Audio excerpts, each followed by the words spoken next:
Sir CM Devendra Fadnavis इन्होंने मल्लिकार्जुन खड़गे in पर टिप्पणी की है। उनका कहना है कि बहुत बार हार होने की वजह से उनके दिमाग पर परिणाम हुआ है और उन्होंने माफी मांगनी चाहिए पीएम मोदी की।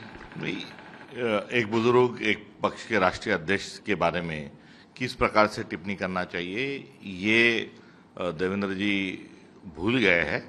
सभ्य सुसंस्कृत महाराष्ट्र की जो पहचान है वो भी उनको ध्यान में रखना चाहिए।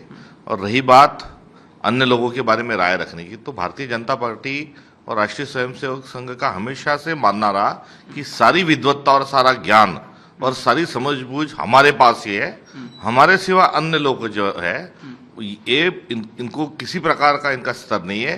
ये बार बार उनकी जो विचारधारा से झलकता है वही स्टेटमेंट इसके माध्यम से सामने आया है। सर हाच मुद्दा मराठीमध्ये फडणवीस म्हणतात की त्यांना प्रत्येक वेळा हार आल्यामुळे ते एका राष्ट्रीय पक्षाच्या राष्ट्रीय अध्यक्षांच्या संदर्भात जे गेल्या 50 वर्षापेक्षा अधिक वर्ष जे लोकप्रतिनिधीमधून सातत्याने सर्व सभागृहांमध्ये निवडून गेलेले आहेत अशा माणसाबद्दल अशा प्रकारचं टिप्पणी करणे हे असभ्यपणाचं एक लक्षण आहे।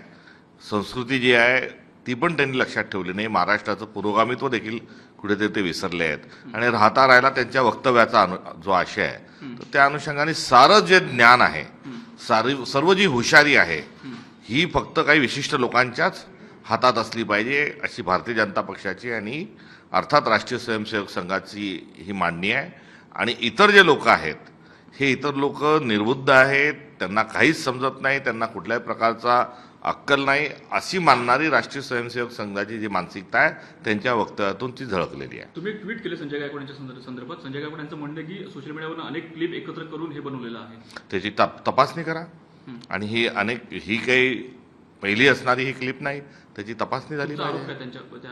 आरोप काय करायचे की ती असा एखादा लोकप्रतिनिधी जर बोलत असेल तर आपला महाराष्ट्र कुठे गेला हेच या निमित्ताने आहे। आणि जो प्रकाशक होता त्या प्रकाशकाच्या बद्दल मी एक महाराष्ट्रातला नागरिक, एक पुरोगामी चळवळीतला नागरिक, शिवशाहू फुले आंबेडकर यांच्या विचारांनी चालणारा एक कार्यकर्ता या नात्यानं मी त्यांची दिलगिरी या निमित्ताने या ठिकाणी मागतो।